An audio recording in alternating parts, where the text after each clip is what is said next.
All right, so let's go ahead and get started. I'm going to go ahead and start with my introduction. My name is Michelle Martinez Vega. I'm the Chief Technology Strategist at IDRA, and we're bringing this webinar to you in response to the coronavirus. As you can tell, we're all working from different locations. We're all at home, just like the majority of you guys are. And we want to share some of the resources that we have found and some of the techniques that we have employed in the past on how to use video conferencing for lessons and for recording lessons and for really just delivering information. So again, my name is Michelle, and if you have any questions, please use the chat box. You can raise your hand, or you can send a question directly to me using the chat box, or to Dr. Johnson or Dr. Garcia. And so we'll go ahead and move on, and we'll have Dr. Garcia introduce her, or actually let's do Paula and then Dr. Garcia, since Dr. Garcia is going to lead the first half of the session. So Dr. Johnson. Good morning or afternoon, everyone. This is Dr. Paula Johnson, as Michelle said. I am the director of the IDRA EX South for Region 2, which is the 12 southern states of the United States. And I am the director for our technical assistance, and I also do professional development. I am the lead STEM specialist specifically for mathematics. And Dr. Garcia. Hi, I'm Dr. Garcia, and I am the STEM and Gender Equitation Associate at IDRA. I help lead one of our programs called the Texas Chief Science Officers Program, and I do other things there as well, provide trainings like Paula said. So we're a great team here of educational practice professionals, and I'm a former middle school science teacher, so just a little bit about me. It kind of will frame my approach of what I'm about to share. And also I help train future teachers at the University of Texas at San Antonio, specifically future science teachers within EC through 6th grade. And so I hope that as I progress here, we can go to the next slide. I hope I can share some valuable insight on equitable practices. I know my colleagues have awesome things to share with you. I just want to start off the conversation a little bit about, obviously, equity. So looking at the space that we're in, we're all navigating through so many new things. There's challenges, there's amazing resources, though, to help us. And so first, just talking about equity and addressing equity is very important as you consider, for example, technology access. How are students getting the access that they need for distance learning through online learning? What kind of resources maybe does your district provide for your students? I know at some districts, there are different hotspot devices that students can check out if they don't have internet at home. I know, for example, in El Paso and Clint ISD, the district provides internet for all the families that attend that school district. Thinking about Chromebooks that could be checked out to complete homework. I think one thing too that's really important to consider is, especially looking at San Antonio, there's literally a line of like a digital divide that goes across our map in San Antonio. So a lot of areas in our city doesn't have the bandwidth to support things like this, you know, online, live, Zoom, or Google Hangouts Meet or something like that. So it's very important that teachers and educators consider pre-recording things to share with students so that they can click and view when they're able to access the computer at home or when they're able to see things virtually. Now, looking at Spectrum too, I saw something online that Spectrum, you could call and students could get access to the internet. So just think about and consider the technology access and all the situations there and variables there. Looking at family dynamics, it's really important to approach this with empathy and care. You know, there's a lot of dynamics. It takes a village, right? In this situation, I myself am not a parent, but I definitely see within my own family, you know, somebody has to work right now because they're in the medical field, but they have a child, a teacher at home. So there's family members stepping in help. And it's really important to just approach all of this with a sense of love and care and flexibility. Know that you're going to need to change things around to accommodate and to help support all of the families. The fate of our children really rests on your shoulders, all of our shoulders. So we want to make sure that we're flexible, we're supportive, and we're doing everything we can to make sure our families are supported at home during this time. Also thinking about differentiation and accommodations. That doesn't stop even though we're online, right? So considering different extensions. I know if you're using Google, if students are using Google, you can walk them through different Google extensions that have a ton of accessibility options. There's even translation options to consider for students who need things translated for them. So that's something to definitely research. You know your students, you know who might need that. And if you need support with that, we can definitely help out. So just research and also reach out to us. There's also different ways you can approach the curriculum and the content. Make sure that you're using, varied tasks. Consider maybe individual tasks and group tasks if your platforms allow for that and render those experiences. So, students can collaborate in very different ways using different platforms like Canvas that you have maybe your access to, or Google Classroom. Those are some things that I'm going to show you next in just a moment. Students can also still have journaling experiences, and they can take pictures and share the different maybe experiments or different activities that they're doing at home, and they can share those with their friends. Also having, project extensions to help extend learning for students who are wanting more and have access to a little bit more possibly, that they can continue engaging in their learning. Educator and administration support kind of go hand in hand, thinking about all the educators at home, whose teachers who might have as well their own children in their home that they're trying to support, and they're supporting the needs of their students as well. So, what kind of technology access do our educators have? What about different family dynamics and different training and coaching and mentoring opportunities that your district can provide, or organizations like IDRA that can provide for you as well? So it's really important to stay connected, educators, to reach out if you need help.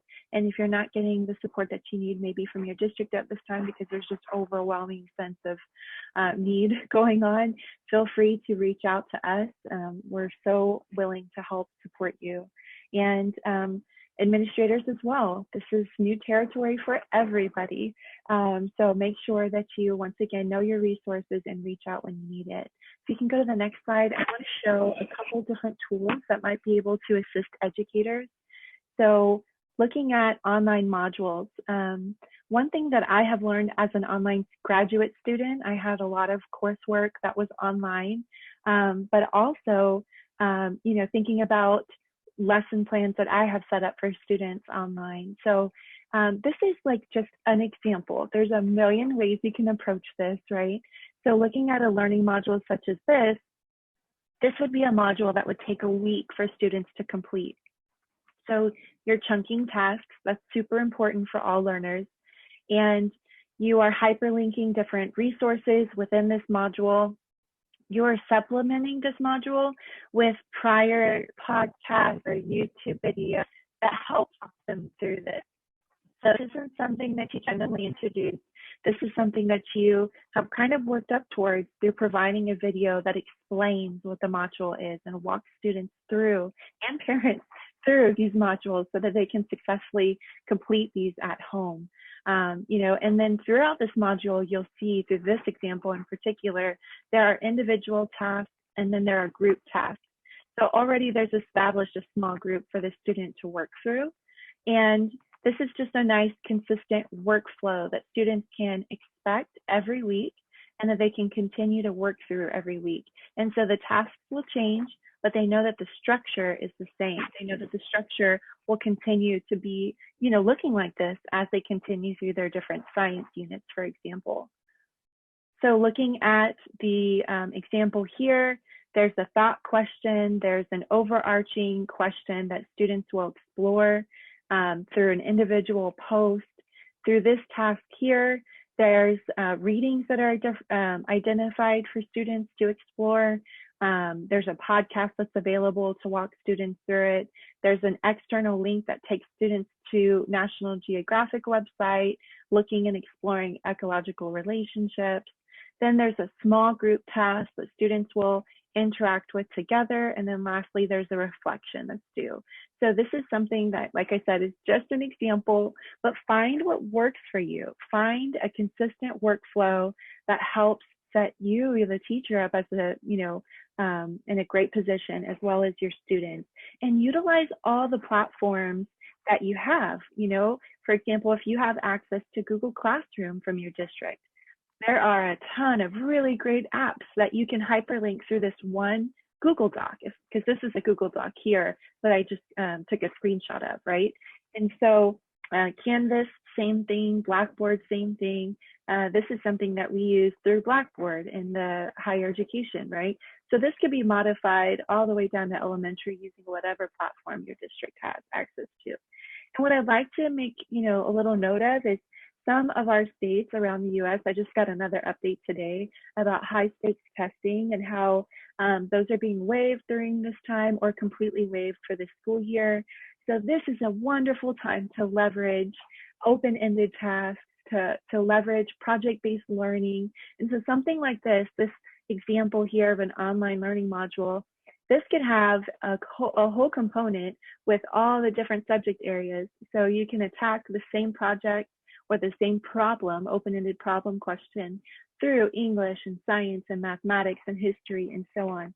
So it's something for you to consider, especially now that things are changing and things are becoming a little bit less like test review and more on open question review. If you could go to the next slide, that'd be great, Michelle. Office hours is something I want to highlight very quickly. Office hours are so helpful for students and their parents. Parents are trying to navigate through this as well and trying to support their child at home. So, Google Calendar, if you're using Google, the whole Google suite, you can set up appointments. So this is just a really quick screenshot of how students can sign up for an appointment with you. And so the child and maybe their parent too will be able to join an appointment that they've already set up with you prior to. Or what I've seen that's really helpful too is like a virtual office hour. And so teachers can pre-schedule every week, like on Tuesdays at noon and Thursdays, maybe at 4 p.m. I will have a virtual office hours appointment open for you. And it's a study link that just repeats itself every week. Students can access it through maybe an email announcement that you send out to all your students or through a Google Classroom stream.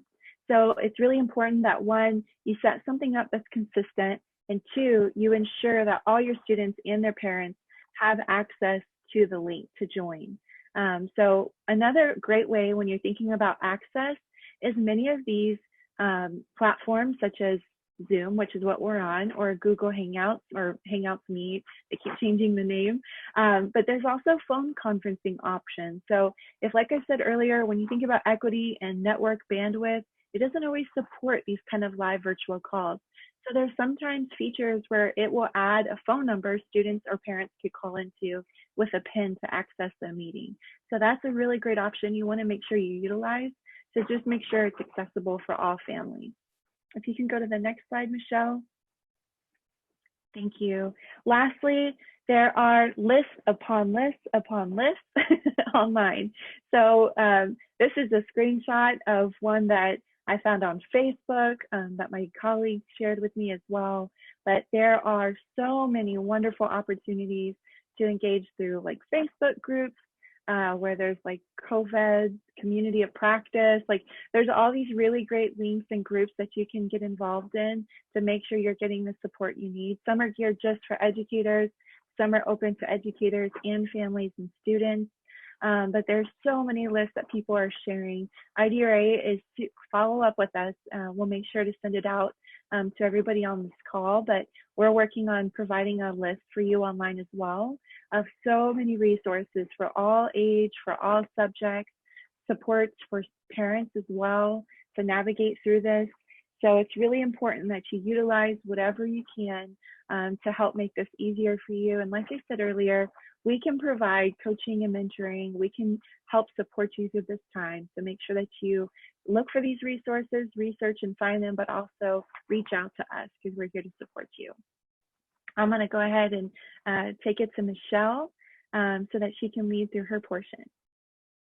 Hi, everyone. Thank you so much, Stephanie. That was a lot of really helpful information.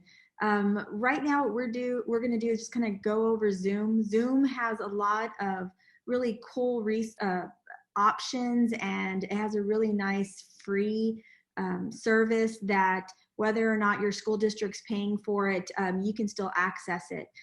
So I'm going to go ahead and just go to the next slide. Just to kind of look through some of the benefits that you get from the free account. You can host up to 100 participants. You can also do as many unlimited one-to-one meetings. You have online support. I'm not going to read through all of these because we are going to share the presentation with you. But again, there are a lot of features that you can use on the free account. Now, the limitations, that's a little bit more tricky because you can only have a 40-minute group meeting. Now, 40 minutes does sound like a long time, but when you're in the middle of a conversation, it goes by really quickly. So think about how you're going to use Zoom and how you're going to allocate your time for, let's say, online lessons, live lectures, or if you're going to record them. Local recording is the only option you have with the free Zoom account. And so that means that when you record something, it's going to save it to your computer or your iPad or whichever device you're recording it on. So of course, those of you with iPads know that space is finite, right? So feel free to record it, let it save to your device, watch the recording and make sure that it's exactly what you want, then upload it to your district cloud storage. So there are a lot of districts that use Google for their email and their cloud storage and things of that nature, and it's unlimited. So upload the videos to your cloud storage, and then this way you'll get a link that you can share with your students. When you upload, just know that it's going to take a long time. I think Stephanie mentioned this a little bit, but all of us are, or a lot of us are using our online platforms, and a lot of us are using systems that normally wouldn't be inundated. And so some Wi-Fi or some service providers might be throttling their service. You also may find that it might take a little bit longer to upload files, and video files are very large. So it will be easier for everyone if they record shorter videos, because shorter videos are going to take less time. But just be patient with that.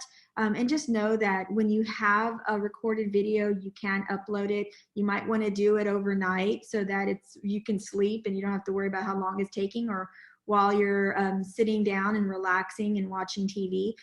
But if you expect the video to upload quickly, that's where you're going to run into some problems. But again, it's not a difficult process.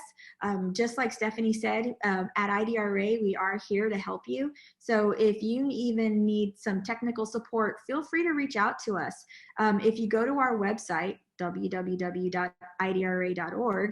you'll see our contact information as well as our bios that link to our extensions and things of that nature. So feel free to give us a call. We're here to help. Also, with the Zoom free account, you do have access to the support page. The support page is filled with videos and helpful resources that you can use to learn the platform. Right now, all we're doing is really scratching the surface and letting you know that it exists and what you can do with it. And then there's also a sandbox site. So Zoom has provided us with a site that you can use. So if you want to test, just go in there and play, test all the buttons, see how it works, then you can go to zoom.us/test, And as soon as you use that URL, it'll take you straight into a sandbox environment that allows you to maneuver through the site and just kind of learn all of its features. All right, so delivering instruction. So there's live and then there's recorded lessons. So some of the things that you may want to think about is, who's your audience? Are you creating a video? Are you providing a live instruction for whole group, for small group, or for differentiated lessons? So if it's for whole group, I mean, you guys know what y'all are doing. You've been teachers before the coronavirus. You are trained professionals. So just think about Zoom in that respect, though. How would you normally provide whole group instruction? And how long of a lecture would you normally give? Same for small group instruction. And for small group instruction, when you record those videos, you may want to make them available to all of your students, or you may want to just send those links to the students that you know need it. And the same goes for differentiated lessons. All right, and then also, how are you gonna deliver these lessons? So not all lessons are going to be appropriate for Zoom, right? So Zoom has a whiteboard app. Zoom obviously is a meeting space. It's more of a meeting space than a webinar space. So when people come in and when you set up your meetings, you may wanna make sure that you mute everyone upon entry and mute their cameras and their sound upon entry so that you don't see 20 some odd faces all at once. You'll also want to just set norms and let your students know that since it's a different environment, just like they would in the classroom, they're not going to all speak at the same time. So just kind of think about those things so that when you're actually in the platform, it's less frustrating. But again, think about how the lesson is best delivered. Is the lesson going to be something that you would normally do on your whiteboard in your classroom? So would you use the whiteboard app? Is it a lecture piece? And so at that point, would you just record a small video? Would a slides presentation enhance the lesson? Do you want the lesson to be recorded because you want to hear the students' questions, or do you want to record it so that students can go back to it and keep reviewing it to help them learn the concept? And then also, are you going to provide print materials for your students? All right, so getting started with Zoom. When you share, similar to what we're doing right now, what you'll see is that the menu pops from the bottom to the top. And so you'll see the mute icon, the start video icon or stop video icon, as well as participants that are in the meeting. And then that little green button there with the up arrow, that's the share button. And so any applications that you have open during your session, on your computer will appear, and then you can pick the screen that you want to show to everyone by simply selecting it. So in this example, I selected a lesson. And so maybe what I'm doing is I'm walking the students through and I'm letting them know that what I want them to do when they're once they've printed the material or whatever have you, that they're going to look at the pictures, count the correct number that's off to the left side, and then they're going to circle it. So I know that they understand that those 3 stars is equivalent to the number 3. So you pick what you want them to see. You can also pause and you don't have to continue. You can kind of freeze the screen, which is really helpful. And then you can annotate. And annotating, basically, the way that works is you get a new menu that lets you text, lets you draw arrows, lets you erase, lets you do a lot of different things. So for this example, I'm going to go ahead and select text, and I'm going to just actually text on the screen now. And of course, it's in a color that isn't very perfect for this screen, but I can simply change that by selecting another color. So here we're just testing this option. So I'm not actually in the PowerPoint presentation. I'm using my annotation tools to allow me to draw attention to any of the items that I think are important to my students. So here I would just let them know, what I want you to do here is look at this number and then tell me which of the pictures are equal that number. All right, so once you, but what you have to actually share your screen and arrive on a screen before you can use your annotation tools. If you're working one-on-one with a student, then you can provide them with access to your mouse, which will allow them to actually use the annotation skills and draw on the whatever you're sharing. You do have to make sure that your settings are appropriate for that action. So you have to go into your computer and say that you want someone else to be able to access those, access your mouse and therefore take control of your computer. It is a security feature. So before you go live with someone, make sure you test that feature out and make sure that your computer's set up for it. Of course, some district computers are a little bit more locked down than others. So it is important to check with your district technology department to let them know what you're wanting to do, what resources you're trying to access, so that they can allow those features on your computer. All right, so I'm gonna go ahead and move over to the next screen. Let's see here, let me get out of my annotation tools first so I can do that. And so, as I mentioned, you can co-annotate. My annotations are still there. You can allow someone else to annotate your screen, and I've already kind of given you some tools on how to do that. And so, again, this presentation is going to be available to you after the webinar is over, and so you'll have access to these instructions as well. All right. Let me get rid of those annotations really quickly. Let me clear them, clear all my drawings. Okay, so part of what we want to share with you is the whole concept of the fact that you're building a lesson plan for, not a lesson plan, you're building a lesson library for now, for tomorrow, and for your future students. So we know that this coronavirus, this is going to pass eventually, and we're going to go back to the world as it was before, where we're back in our classrooms with our students and doing all the wonderful things that we normally do. But in the meantime, right now, while you're creating these lessons, while you're recording all of these video lectures, while you're recording all of these whiteboard lessons, think about your teacher webpage. And we will be doing a webinar to show you how to create your own Google Teacher webpage if you haven't already done that. Maybe you already have Google at your district, but you just haven't leveraged that tool because you haven't needed it. So we will be doing that lesson in the next few days. Please go to the IDRA events website to look at when that's going to be offered. More webinars and more lessons are going to be popping up every day, so just keep visiting that site. But getting back to this slide, again, you're building a repository for your future students as well. So next year, when you're back in the class, or even let's say May, when you're back in the class and you have students that need a little bit more support, then remind them that they can go to your teacher website. They can click on one of the menu options so that they can look at the teacher whiteboard lessons, or they can watch some of your lessons at home.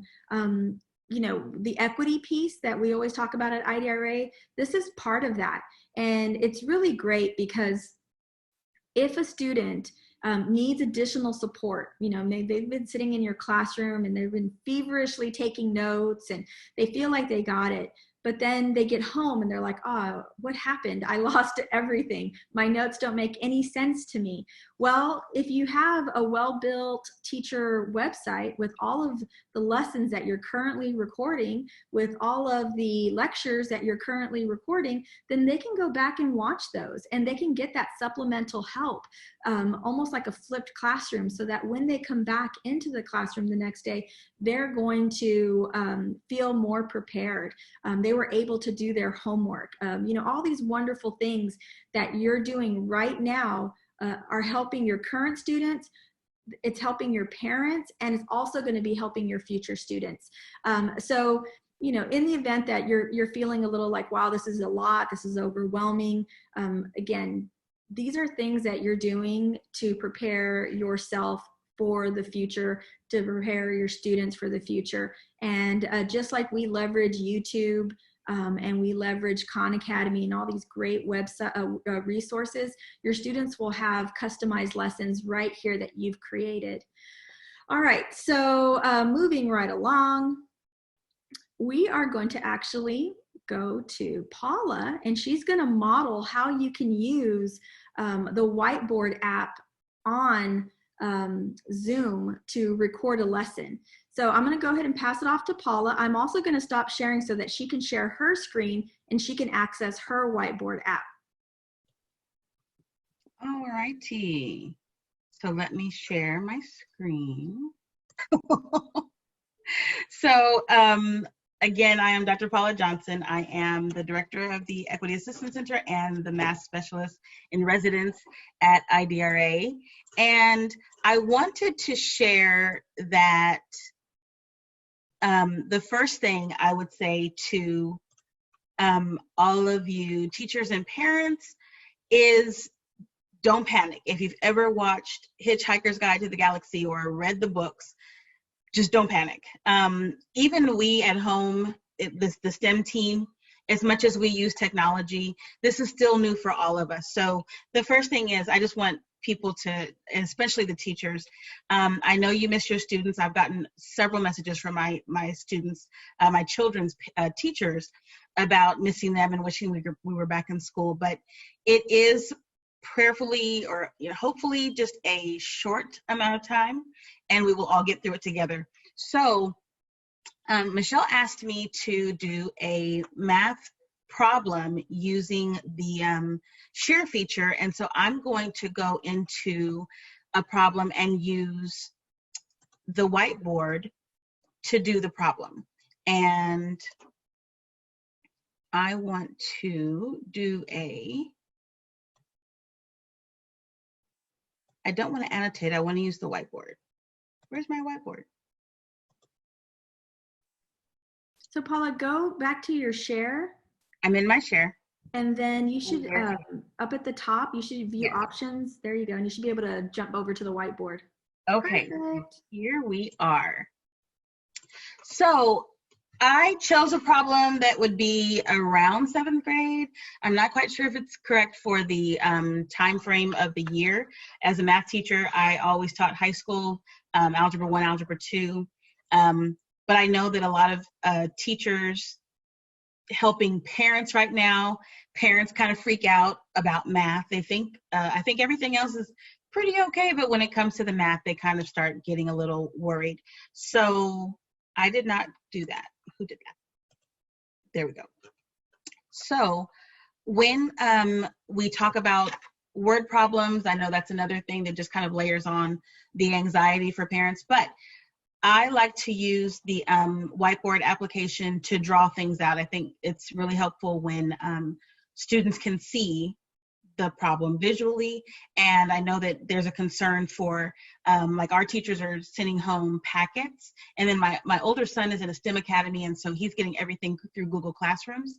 But my younger son is going to be getting some packets. And so when those packets go home to parents, they may not, or they may need some extra support. So this is why we're recording this type of lesson. So I chose one that has to do with fractions, another one of everyone's favorites. I know, calm down. So I chose a problem. 4/7 of a birthday cake was eaten on your birthday. The next day, your dad ate 1/2 of what was left. You get to finish the cake. How much is left? This problem speaks to my soul because it is one of my very good friends' birthday today, and we are not going to be going out. And my son loves cake, so it just spoke to me. So we're going to do this problem together. And thinking about a cake itself. So when you are looking at your, where are my tools? When you're looking at your problem, 4/7 of a cake. So being able to look at that piece visually, there are several different ways that you could do that. So we're going to use the drawing tool, and I'm going to draw 7 pieces of cake.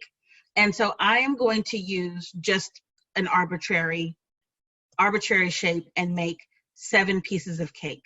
So 1, 2, And I'm not even really concerned about if they are all the same exact size, which if you knew me, that's really difficult because I have a lot of OCD tendencies. But I'm going to create 7 pieces of cake. If my niece cut this, this would pretty much be appropriate. So we have our 7 pieces of cake, and 4 of the pieces of cake were eaten. We know that these are in 7. So with my drawing tool, or with my text tool, we're going to say this is 4 of 7 pieces of cake were eaten. So when we think about that, I'm going to draw now, and I'm going to, sorry, I want to loop. So I'm going to use a shape instead and go around. These 4 pieces of cake have already been eaten. Just to let myself know that those are now out of the loop. So now that leaves us with 3 pieces of cake. And so if on the next day, Dad eats half of what was left, I have to think about out of 3/7, because that's what we really have now, we want to take half of 3/7 that's remaining, and then we get to eat the other half. So if you were to do the same and use the drawing tool to try to capture about half of that, that would take us to, no, let's use a square tool or rectangular tool, because then I can get right about there. So that's going to represent half of the 3/7. So if I can determine how much that is, then I know that that's what I have left. So looking at the fact that we now have 1/7 of a piece of cake, a whole 1/7 here, and then we have half of 1/7 in the middle. This piece here is 1/2 of 1/7. And I know that some of you, again, this is the fact that I'm doing this online. And if I'm thinking about my students, I'm talking it through as if you were a 7th grader, not a full adult who, if you're a teacher, and especially if you're teaching elementary, middle, or high, you already know how to do this. But I'm showing how you can explain this visually without being with the students and not having a chalkboard. So when you look at these pieces, we know that we have a full 7th piece of cake left, and then a half of a 7th. So if you think about taking something that is already a 7th and cutting that in half, if each piece had been cut in half, I would have 2 pieces in each one of these, and that would make 14 pieces. So here, we know that this is 1/14 of the entire cake. And if that's the case, this 1/7 would be cut in half, leaving 2 pieces, but not 2/7. It would leave 2/14. So then here, I know that I have 2/14. And so if I were to add the remaining pieces together, I'm going to use a different shade. Everything that's shaded is what I get to eat. And so 2/14 plus 1/14 leaves me 3/14 of cake left. So the answer is 3/14. And I'm going to write in full sentences because that's what I do. Pieces of cake. And there we have an answer. And so if you're doing a Zoom recording, you could have recorded all that with mistakes and all. It's not perfect, but I can answer the question. I can share that screen during the video and work a problem like that. So I love the fact that you can actually type and use drawing tools at the same time, because there are some web boards or whiteboards online and virtually, like with iPads and even on your phone, where you have to draw with your fingertips, and that doesn't always come out neatly, because again, like me, that just looks horrible for me. But I love the fact that I can use the typing application within, and I can change colors and I can format things, and there is an eraser. You can rotate objects, especially for teaching math. And I think it's also a great tool for teaching science if you're teaching anything that has to do with shapes, because you can draw them out. The one thing that I have never tried to do on here is insert a picture, which I'm sure there's got to be a way, but that is how we use the whiteboard. I'm going to go back to my regular screen. And so knowing that we have the ability to use the Zoom whiteboard is very helpful in the application for parents and students at home. So one other thing about, sorry, I need to get to I'm in my board. I want to share. We see the presentation, Paula. You're still seeing it? Oh, it's just not in. Oh, because I forgot it's in. I'm switched. I have to forgive me. This is my screen, but then my PowerPoint is over here. And so I'm seeing it in two very different ways. So in the next, but my slide's not advancing. So this is. Oh, that might be mine. No, it's my, oh, I see it there, but I don't see it here. That's very strange. I'm not sure why my meeting controls. I'm on the right screen.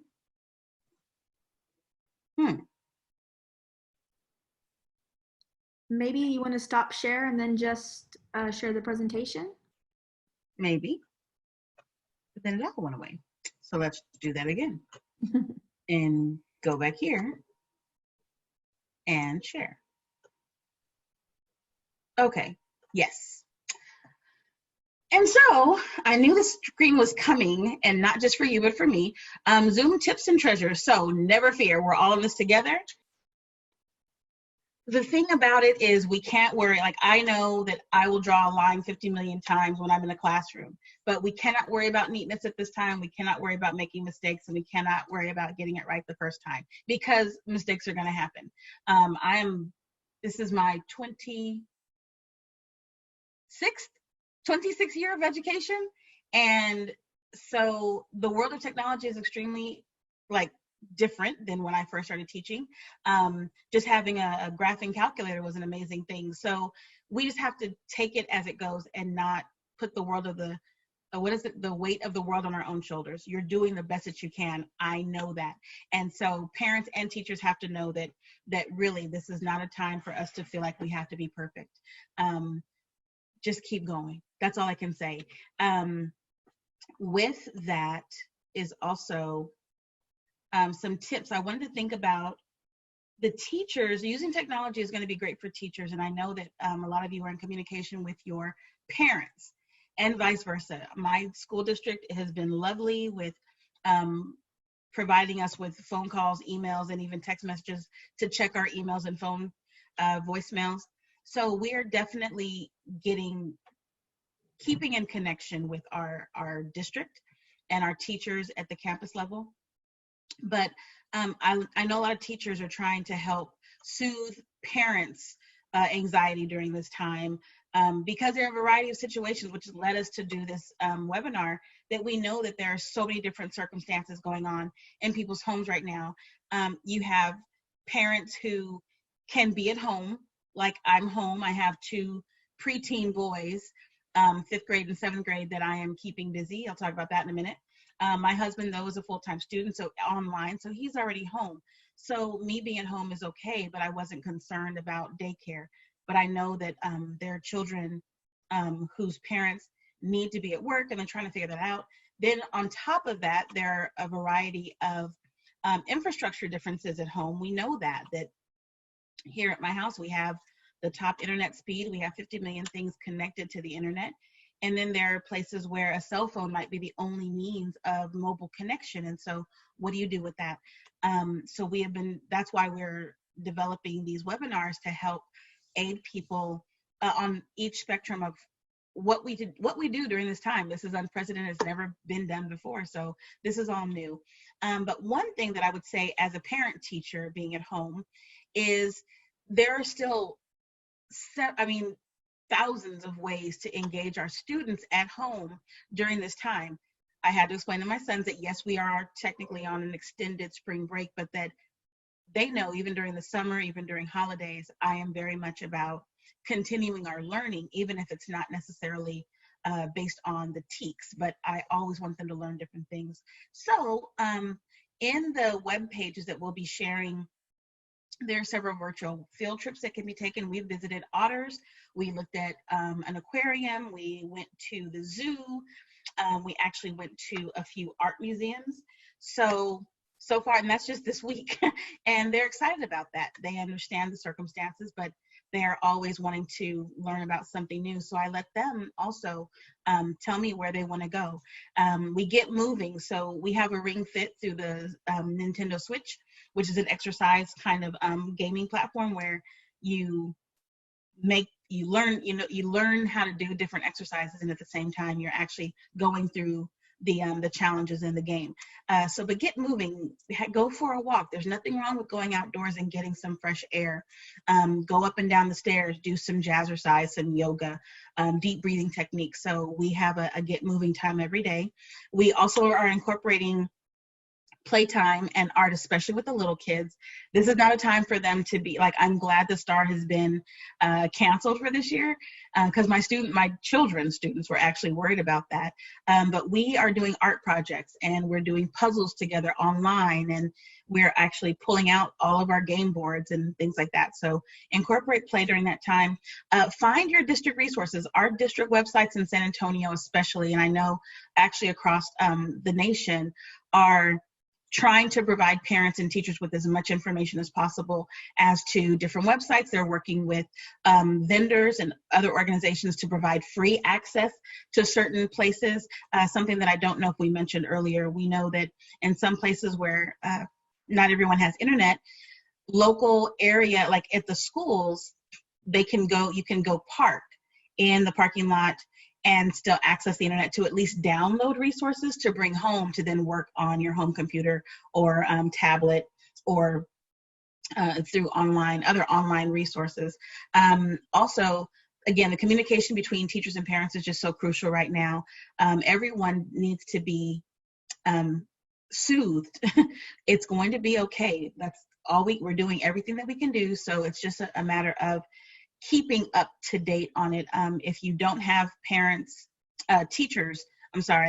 if the districts are not as communicative through email, text messages, online, almost everyone is posting things that they can do. And then again, Google and Facebook are two really great resources. YouTube, there's Science Mom. The Science Mom channel is putting out things. So there are a lot of free resources out there for people to keep their kids engaged. And then don't forget to have fun. So we are definitely trying to keep our sense of humor about us, and finding funny things to see on TV, or just, we did an aminals activity where we got to mix up animals, and I wrote an elegant for the first time. So it's okay if this is a time where being silly is kind of going to keep my sanity being at home like this. But I also wanted to share, this is not for everyone. This is just a recommendation. But at the Johnson School, as you can see, this is my it's actually above my screen right now. This is the day at a glance that I came up with for my kids. We are delaying their bedtime, and as well as delaying their getting up their wake time in the morning. But our kids are very good with schedules, because mommy's very good with schedules. So this is my mommy teacher mind, where I wanted them to have time each day to do everything that we can to keep them kind of up to date on not letting, I call it, like summer brain kind of falls out their ears. So I want them to keep doing things that they like to do, as well as the things that I want them to be doing. And so we have in here, they have math time with mom, they have a snack and silent reading, they have a writing and drawing activity, they take a lunch break, we do some kind of physical activity, and then we watch either the Science Mom or do a virtual field trip.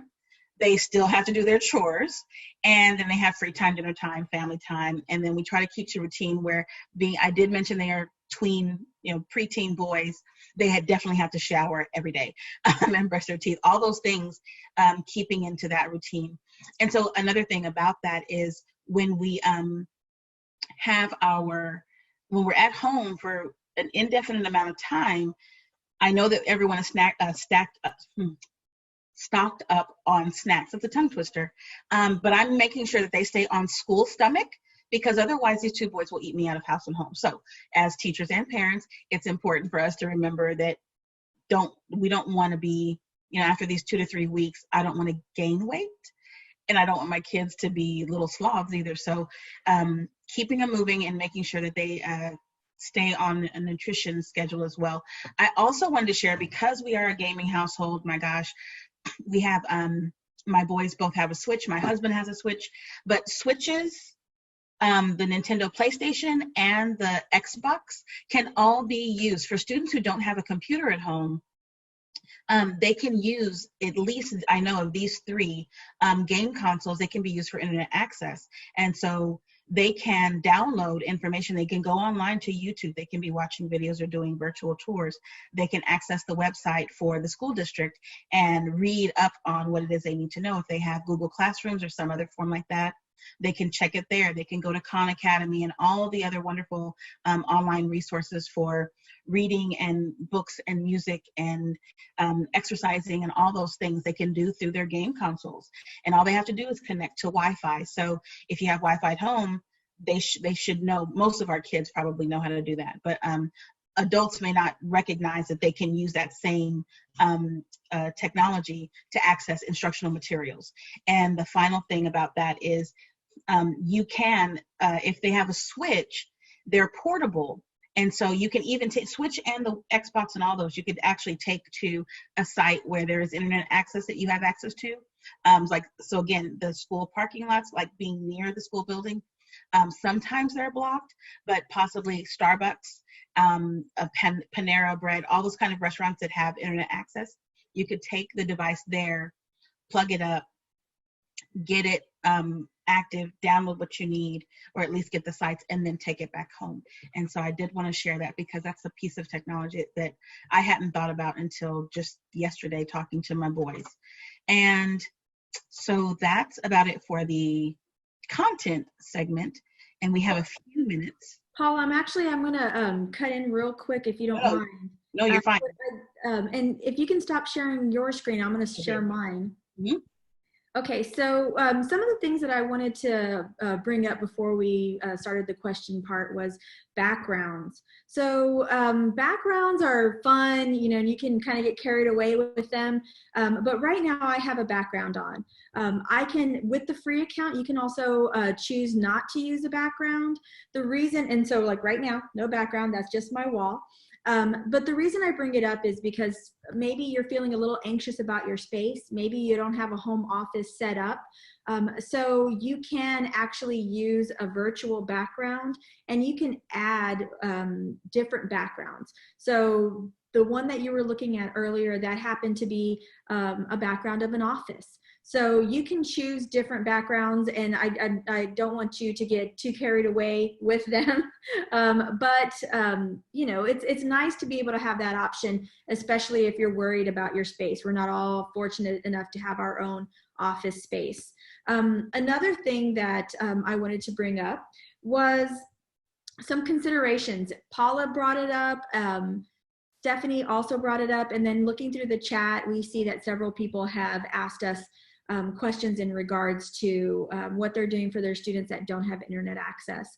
And as Paula said, McDonald's, the public library, Starbucks, a lot of schools, especially in rural areas, what they do is they just leave their Wi-Fi guest open so that people can sit in the parking lot and access the internet. So even in this time where we're doing social distancing and we're trying to stay away from each other, we still could have access to the internet. Of course, that is dependent on transportation in some cases. And so as teachers, we definitely want to keep in mind that not all of our students have access to transportation at all times of the day. So again, even if you're gonna provide a live lecture, understand that not all of your students may be able to attend that live lecture. So you always want to record all of the lectures so that when students do have access to the internet or they do have access to a device, that they can listen to your lecture. So let's talk about devices for a little bit, right? So devices, you may have one computer in the household. Maybe you have one computer and one iPad.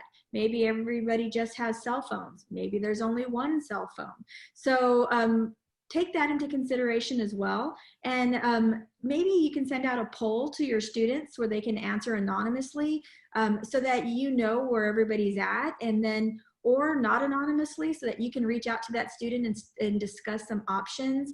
But if a parent is working from home and there's only one computer, then maybe the parent needs the computer from 8 to 5. And so that means that the student can't access the computer till after 5 o'clock. So again, just these are things that we just need to be cognizant of.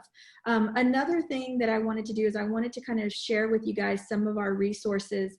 And so I'm gonna actually share my screen again and go to our IDRA website. So here, and most of you may have found this webinar from our site, or maybe you found it from posting on social media. But I wanted to let you guys know that on the events page, here is where you're gonna find all of our events, whether they be in person or online. And so this is gonna grow. You know, we're a week into the working from home, and so at the longer we're working from home, even when we're back in the office, we are going to have just keep growing our webinar schedule. So keep visiting this site. Additionally, once you actually open up one of the webinar pages, then here, even after the event, you're going to find any of the materials that we use, like a PowerPoint presentation, or if we are using a specialized app, then you're going to find those things here on our website. So again, just please visit as often as you can. IDRA also has a YouTube channel. So if you go to YouTube and you look for IDRA, or Intercultural Development Research Association, what you'll find are a list of videos that we have from different events that we've attended, or even some of our webinars. So you can select the entire video collection and learn about our programs, or through or watch some of the videos that we have. We have videos such as diversifying the teaching field. We have an entire collection on family leadership and family engagement. So there's a lot of resources that you have access here as well. And we will be growing this list as well, because we're going to be creating a bunch of how-to videos that you can leverage. So while you're at home, so videos on how to use Explain Everything, videos on how to use Zoom. So they'll be here on this site. Back to our website, we also have on our main menu resources for, or services for educators. So check this out. You may find something that's going to be helpful for you. Be in touch with us. We definitely want to hear from you. We want to grow our resources based on your needs. So don't hesitate to ask. Also, I'd like to kind of talk to you guys about our Equity Connection. So on the Equity Connection, if you're not already a member, please join it. And the reason I'm bringing it up now is because we have a lot of free resources and lesson plans that you can access on our community of practice. The lessons that I'm showing you right now are within our Mexican American Studies special interest group. But here you'll see our lesson plans, and the lesson plans are I believe they're broken up by grade level.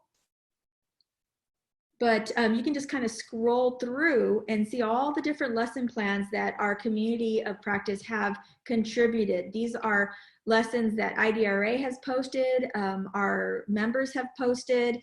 They're for different grade levels, but again, you have a lot of resources here. So if you're looking for online resources, you can simply click on the community of practice and find some things there as well. And then last but not least, I think Paula's the one that brought it up. This is one of our local school districts, Northside Independent School District. And I just wanted to show you one of their library pages.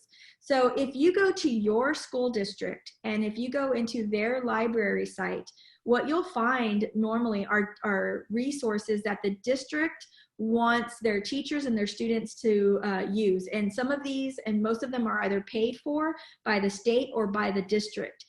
So you can feel as a parent very secure in using any of these resources.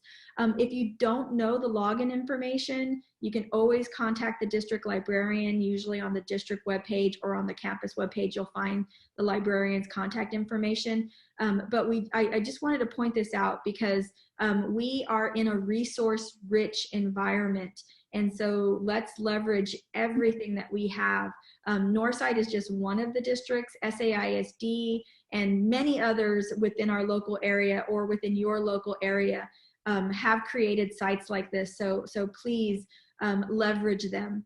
And that's all that I wanted to share. So we'll go ahead and Paula is raising her hand. So she has something that she wants to share. And then we'll go to the question and answer. So go ahead, yes, Paula. One more thing real quick. I was just thinking, something I did not share is that if teachers, if you let your parents know, if they are not aware already, because some just don't realize they can do this. I want to go back to the gaming consoles. It just occurred to me that when I'm in the car with my children, when we're on a drive, or for them if it's 5 minutes, but if they have their switches with them, if they have anything like that, the portable gaming systems that they can take to and from, I can turn on my mobile hotspot and they can connect to me. So that's another way. If you're out and about, like if you're somewhere else, or you're even in the car, if they have a portable gaming system that has internet capability, you can just turn on your mobile hotspot and then they connect to your phone, get what they need, and then you can turn it off. I just want to make sure we put that out there because I'm just thinking of all the other ways that we can access the internet. So that's all. Okay, so how about Stephanie? Is there anything else that you'd like to add, some final thoughts? Well, I just want to extend some help with any kind of STEM learning. I have a ton of resources that I could share with you. I know that Christy mentioned in our chat earlier that if you're on our email, I believe, chain, you'll be able to receive a lot of great embedded links through that avenue. So feel free. Again, I just want to emphasize that we are here to help problem solve with you. We don't have all the answers yet, right? But we want to ensure that we're collaborating with you to find solutions. It's something that I and everybody at IDRA are very passionate about. So please continue with our webinars, continue to stay connected, and continue to reach out. We can set up individual Zooms with you to just help kind of problem solve and brainstorm together and connect and leverage our networks together to find solutions for our students, for sure. Okay, so does anybody have any questions? And of course, you can unmute yourself to ask the question, or you can simply put it in the chat box. I know there's been a lot of chatter in the chat box, so we're just going to say from this moment forward, any questions that come up is what we'll address. So is there just anything at all?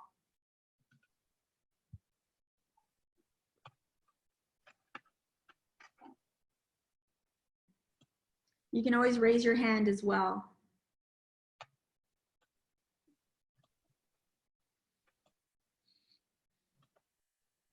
Okay, it looks like someone's asking about Spanish. So if we're going to provide this session in Spanish as well, that is definitely something that we are going to look at. We will talk to Aurelio Montemayor, who is our one of our educational associates, a senior education associate, and I'm sure we'll be able to either translate this video or we will be able to provide a Spanish transcript or just do this again in Spanish. So it's definitely an option. Again, we are building this plane as we're flying it. So we will keep creating sessions based on what you guys are asking for. Does anybody else have any questions? It says, could a parent have connected to this webinar just with their phone. Absolutely. So this webinar is being hosted on Zoom. The other webinars that we offer are usually on Cisco WebEx. Both of those platforms have mobile companions. So you can just download the app onto your phone, and then you can link into this message in here and watch it. And of course, the links are going to always be provided on our website. So any additional materials will be loaded there. And then the recorded webinar will be placed on our YouTube channel.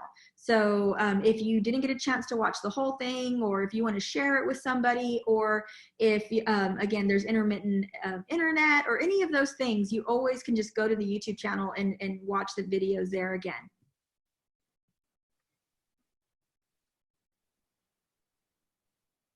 All right. Well, it looks like that's it for the questions. Definitely, thank you so much for joining us, Stephanie and Paula. Thank you guys so much for contributing. I am always in awe of both of you for everything that all the ideas that you come up with and everything that you're able to share. I'm so blessed to get to work with you guys, and that we are able to provide this to our community. So thank you very much. And again, thank you everyone that was able to join this session. It will be recorded, and that's pretty much it for now. Any last statements, girls or ladies? No, thank you so much for joining us. I know that we have on our agendas, on our priority schedules, to do many more of these for the time, the duration, and just keep in good spirits. Keep in good spirits and know that you have help from IDRA, and our whole staff is behind you. All right then. All right, I'm going to go ahead and end this meeting. Until next time. Bye. Bye-bye.